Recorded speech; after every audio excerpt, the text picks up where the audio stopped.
Okay, 7 Silly Eaters. This was one I used to read to the kids when they were little. So this is them getting their house. You have the book so you can look at the pictures. Not long ago, they say, a mother lived just like today. Mrs. Peters was her name. Her little boy was named the same. Now Peter was a perfect son in every way, except for one.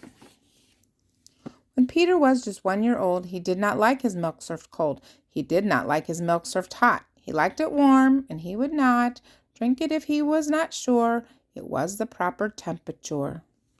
But Mrs. Peters did not mind. She was a mother sweet and kind, and when his milk spilled on the floor, she patiently prepared some more. She'd take the bottle from the shelf and chuckle softly to herself. What a silly sort of eater is my darling baby Peter. Next. When Peter had not yet turned 2, another baby sweet and new was born. Dear Lucy, small and fair, with big blue eyes and curly hair. But long before this child was grown, she had opinions of her own, of what she'd eat and what she'd not. She hated milk, both cold and hot, and warm was worst of all. Instead, whenever Lucy dear was fed, she bellowed for pink lemonade. Not from a can. Oh no, homemade. But Mrs. Peters did not mind. She squeezed each lemon to its rind, while mopping milk up from the floor, and patiently preparing more. She'd take the lemons from the shelf, and giggle softly to herself. What a silly pair of eaters are Lucy dear and Peter Peters. Now Lucy grew and Peter grew till he was 3 and she was 2. And who was 1? Why, little Jack, with eyes so brown and hair so black, a happy baby, never cross, but all he'd eat was applesauce. Peeling apples by the pound, Mrs. Peters faintly frowned. She'd take the apples from the shelf and murmur weakly to herself, what a silly bunch of eaters are Lucy, Jack, and Peter Peters. Peter, Lucy, and young Jack had another brother, Mac. Mac was charming, round and plump, but if his oatmeal had a lump, Mac would dump it on the cat. Mrs. Peters hated that. But since she loved her children 4, she'd strain the oatmeal 2 times more. She'd take it from the pantry shelf and mumble sadly to herself, what a foolish group of eaters are all my precious little Peters, LOL. Oh, here we go. Before another year was through, why, who came along? Why, Mary Lou. She was a darling, sweet and bright, and had a healthy appetite. That is, as long as she was fed soft and squishy homemade bread. Poor Mrs. Peters got no rest, but still she did her very best. She'd take the flour from the shelf and mutter feebly to herself, what a fussy bunch of eaters are all my lovely little Peters. A year rolled by, the children grew. They really are a splendid crew, sighed Mrs. Peters, pinning pins and diapering her brand new twins. Little sisters, quick and smart, impossible to tell apart, but flow like poached eggs, Fran like fried. If she mixed them up, they cried. Tired to the very bone, Mrs. Peters groaned a groan. She'd take the eggs down from the shelf and whisper weakly to herself, what persnickety young eaters are all my 7 little Peters. Now time went by as time will do, and as it passed, the children grew. The problem was that as they grew, their appetites kept growing too, but not their choice of what to eat. Each child continued to repeat. They wanted what they'd had before. Trouble was, they wanted more. Oh, here we go. Look, Mama's upset. Look at all the kids looking in the window. Mama's upset. See the bread in the oven? Do you see? Here comes Papa from the store. Kids are looking in the window. Creamy oatmeal, pots of it. Homemade bread and lots of it. Peeling apples by the peck. Mrs. Peters was a wreck.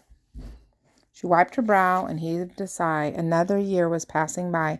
In fact, she realized with sorrow, her birthday would arrive tomorrow. Drearily she shook her head and wearily went up to bed. She thought the children had forgot her special day, but they had not. At the crack of dawn, they all began to carry out their secret plan. Mrs. Peters would be fed a birthday breakfast in her bed, a breakfast made of all the foods that kept them in such happy moods. So while their weary mothers slept, down the stairs the children crept, and from the cupboards and the shelves they helped themselves. Cheerfully they chopped and stirred, preparing what they each preferred. But despite the pains they took, since nobody knew how to cook, to measure things or make them hot, the more they tried, the worse it got. First, Mac's oatmeal turned out lumpy, which made poor Mac grim and grumpy. In fact, the lumps got him so cross he tossed them in Jack's applesauce. This bothered Jack so much he threw it in the dough of Mary Lou, who tossed the mishmash that made straight into Lucy's lemonade.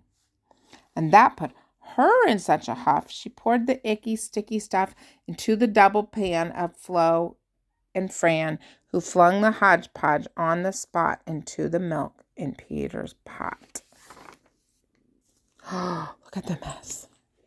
When they saw what they had done, they wished they never had begun. They'd hardly slept a wink that night, and still things hadn't turned out right.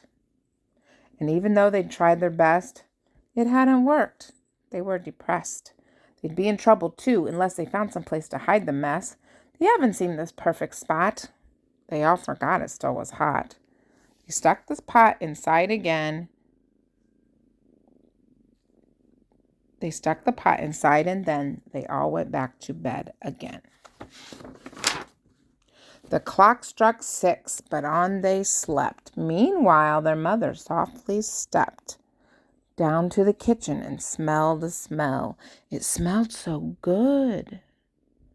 She sniffed some more and opened up the oven door.